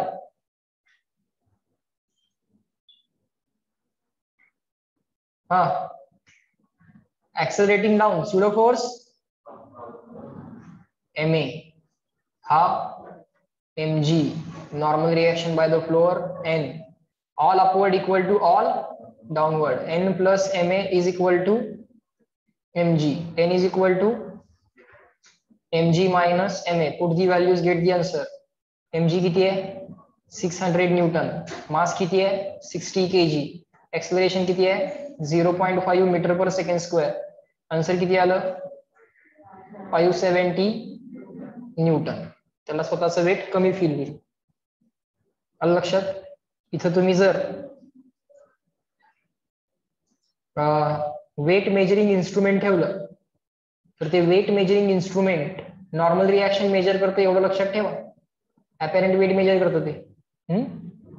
वेट बघायचं इन्स्ट्रुमेंट बघितलंय का तुम्ही. वेट मेजरिंग इन्स्ट्रुमेंट बघितलंय ना. त्याचे काय वेट मेजरिंग इन्स्ट्रुमेंट आहे ते काय करतं. अपॅरंट वेट मेजर करतं की रिअल. अपॅरंट नॉर्मल रिएक्शन मेजर करत असतं, बाकी काय करत नाही ते. आलं लक्षात. सो इथं जे काय तुमचं वेट येणार ते किती येणार 570 न्यूटन किंवा 57 kg दाखवेल ते. 57 kg ला करस्पॉन्डिंग 57 इंटू जी. 57 इंटू जी म्हणजे 57 इंटू 10. दाखवताना मे बी काय दाखवेल 57 दाखवेल. मग ते वेट मेजर करायला लागले की मास. पण असं तुमचं मास 60 kg 57 kg झालेलं असते का. नाही, तुमचं मास तर 60 kg राहिलंय. मास बदललंय की वेट बदललंय. वेट बदललंय. हा त्यांनी डिझाईन करताना ते मुद्दाम केजी मध्ये डिझाईन करतात. ठीक आहे, पण आपण समजून घेऊयात ना. 57 kg ला करस्पॉन्डिंग वेट किती येणार 570. 57 इंटू जी ची व्हॅल्यू 10. So 570 Newton. ऍक्च्युअल तुमचं वेट किती आहे 600 न्यूटन. ऍक्च्युअल तुमचं वेट किती आहे 600 न्यूटन. पण अपॅरंट वेट किती आहे 570. हे जे काय वेट मेजरिंग इन्स्ट्रुमेंट आहे ते तुम्हाला काय दाखवेल 570 न्यूटन दाखवेल. बरोबर. पण काही इन्स्ट्रुमेंट्स असे डिझाईन केलेले असतात की जे लिफ्ट मध्ये वगैरे वापरायचे नाहीये. बरोबर. जिमच्या बाहेर असतं ना, जिम मध्ये का जातात लोक एक तर वेट वाढवायला किंवा कमी करायला. बरं, तिथं कुठं जिम ऍक्सेलरेटिंग अप किंवा जिम ऍक्सेलरेटिंग डाऊन असली कुठली केस असते का? नाही. म्हणजे तिथं सगळं रिअल समजतं. मग तिथं 570 किंवा असले काय रिडिंग मिळणार नाही. तिथं तुम्हाला रिडिंग परफेक्ट मिळेल. तिथं परफेक्ट रिडिंग काय मिळेल? 60 मिळेल. मग ते 60 काय असेल? केजी असेल की न्यूटन असेल? 60 केजी असेल. मग ते मात्र तुम्हाला रिअलच दाखवेल, कारण इथं कुठलंही ऍक्सेलरेशन नाहीये. समजतंय का? हळूहळू आमच्या आजूबाजूला ज्या गोष्टी आम्ही ऑब्झर्व करतोय त्यांच्या मागचं फिजिक्स लक्षात येतंय का? या लागलंय का लक्षात? सो चेक करा, लिफ्ट वाले क्वेश्चन्स तुम्ही सॉल्व्ह करू शकाल का? लिफ्ट वाले क्वेश्चन सॉल्व्ह करता येतील मला? थांबा, ठेवू नका लगेच. Online people, tell me, will you be able to decide accelerating up और ऍक्सेलरेटिंग डाऊन? ती केस डिसाइड करायची आणि लिफ्ट वाल्या क्वेश्चन साठी इक्वेशन्स लिहायची. अपॅरंट वेट म्हणजे नॉर्मल रिएक्शन, रिअल वेट म्हणजे mg, या सगळ्या गोष्टी तुम्हाला क्वेश्चन्स मध्ये सापडतील. ओके. उद्याच्या लेक्चर पासून आपण बाळांनो फ्रिक्शन स्टार्ट करतोय. या लेक्चरला बाळांनो इथं थांबूया. So online people just reply me once, clear and written, and then you can leave the lecture. Everyone, fast. Good. And complete the assigned task.